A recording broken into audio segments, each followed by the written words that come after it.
Dropbox stores 500 billion files. 0 have ever been lost. Here's the twist. Dropbox doesn't actually store most of your files at all. Every file you upload is secretly a set of Lego bricks pulled from one giant shared bin used by billions of people. Let's open that bin. The naive way, one file equals one stored object. Simple, until you do the math. 500 billion files at 1 megabytes average is 500 petabytes. Now imagine a viral video everyone reposts. 1 million users, 1 million identical copies. Storage bills explode for data that's already sitting on the server. Picture a warehouse where every customer gets a fully built Lego castle, even if 900,000 people built the exact same castle. That's naive file storage. Every identical installer, every meme, every stock photo, duplicated, shelf after shelf. At Dropbox's scale, that's not wasteful, it's catastrophic. Dropbox's fix? Stop storing whole files. Split every file into small blocks, 4 to 8 megabytes each. Fingerprint each block with a hash. Before uploading, ask one question. Does this exact block already exist anywhere? If yes, skip the upload entirely. This is block-level deduplication. Here's what nobody tells you. Fixed-size chunking is a trap. Split files into rigid 4 mega blocks, and inserting 1 byte at the start shifts every boundary after it. Every block changes. Every hash changes. Deduplication silently fails on the exact files you edit most. Documents. Remember the Lego bin? Dropbox doesn't cut bricks at fixed measurements. It uses a rolling hash to find natural seams in the content itself, like snapping bricks at their existing studs. Insert a sentence in your document, and only the one brick touching it changes. Everything else stays deduplicated. Every block gets a SHA-56 fingerprint. A 256-bit ID generated purely from its content. 2 identical blocks anywhere on Earth produce the identical hash. That hash is the address. Corrupt 1 bit, and rehashing instantly reveals it. This is content address storage, self-verifying by design. So how does Dropbox rebuild your file? It never stores files as one blob. It stores a manifest, an ordered list of block hashes, like assembly instructions for a Lego set. Downloading a file means fetching the manifest, pulling each block by hash, and snapping them back together. Dropbox splits its brain into 2 systems. Metadata, file names, permissions, manifests, lives in a fast relational database. Content, the actual blocks, lives in a separate blob store. Different access patterns, different scaling needs, so each layer scales completely independently. Ask what's in this folder, and Dropbox hits the metadata database. Milliseconds, low latency. Ask for a 2 gigabit video's bytes, and it hits the blob store. High throughput, eventually consistent is fine. Mixing these 2 workloads in one system would slow both down. Here's the payoff. 1 million users save the same viral video, 50 megabytes each. Without dedupe, 50 petabytes stored. With dedup, 1 physical copy, 50 megabytes. That's a 99.999% storage reduction for that file alone, multiplied across billions of files. Storage isn't the only problem. Traditional sync re-uploads the entire file on every edit. Change one cell in a 100 megabyte spreadsheet, upload all 100 megabytes again.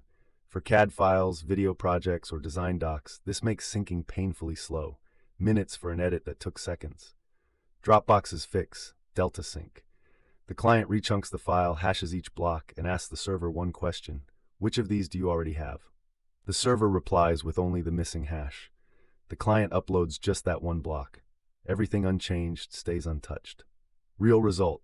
Edit 1 paragraph in a 50-page document, and Dropbox uploads roughly 4 megabytes, not 50. A CAD engineer saving a huge assembly file sees sync drop from minutes to seconds. The same trick skips uploads entirely if someone else already has that exact block. Every save creates a new manifest, not a new file. Old block hashes stick around during a retention window, so you can restore yesterday's version instantly. Once nothing references a block anymore, it becomes a candidate for garbage collection, freeing space safely.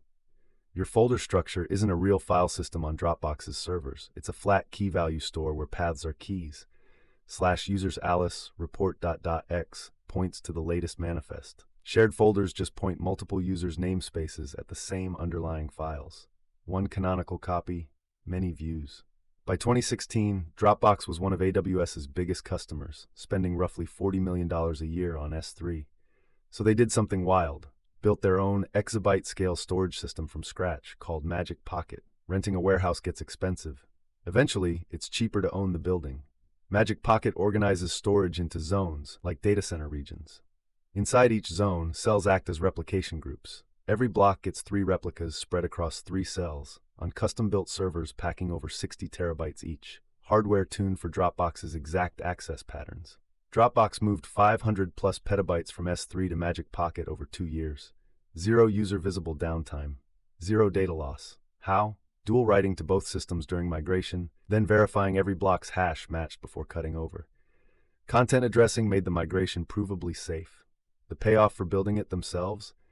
Custom hardware and software run 40 to 50% cheaper than S3 at Dropbox's scale. That $40 million annual bill became hundreds of millions in savings over time, plus full control over latency nobody else could optimize for them. Zoom out, and the whole system is one philosophy. Never store the same bytes twice, never transfer bytes that didn't change, and never trust storage without verifying it. Naive file storage breaks all 3 rules. Dropbox's architecture is built entirely around fixing them. Dropbox isn't alone. Box uses a similar block-based architecture on S3-compatible storage, adding enterprise audit logs and permission layers. Google Drive and OneDrive use their own variants of content-addressed dedup. Once you've seen this pattern, you'll spot it in every cloud storage product. In your next system design interview, say exactly this. I'd separate metadata from content, chunk files with content-defined boundaries for dedup, and hash verify every block for integrity. That single sentence signals you understand storage at scale, not just CRUD on a database. Expect this question. How do you avoid re-uploading a file everyone already has?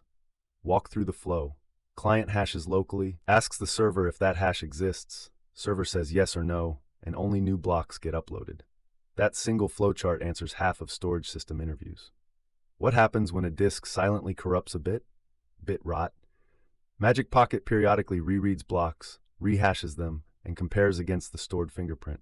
A mismatch means corruption, instantly caught. It pulls a healthy replica from another cell and repairs the block automatically. The scale is hard to even picture. 500 billion files, exabytes of data, millions of terabytes. And through every migration, every hardware failure, every disk replaced, Dropbox has never lost a single user file. That's the real headline metric here.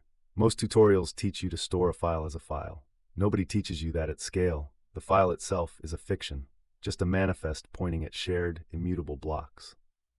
That mental shift from files to content-addressed blocks is what separates junior thinking from senior system design. This same pattern, content-addressed, deduplicated, delta-synced storage, powers Git, Docker image layers, and backup tools like Restic. Once you understand Dropbox's block store, you understand half of modern infrastructure. It's one idea, reused everywhere data needs to move safely. So next time you drag a file into your Dropbox folder, remember, it's not being stored. It's being disassembled into bricks, checked against a global bin used by every Dropbox user on Earth, and reassembled on demand from a tiny instruction manifest. That Lego bin, one shared set of bricks for billions of users, is why Dropbox stores 500 billion files and has never lost one. In your interview, say, separate metadata from content, dedupe at the block level. Subscribe for more real system design breakdowns.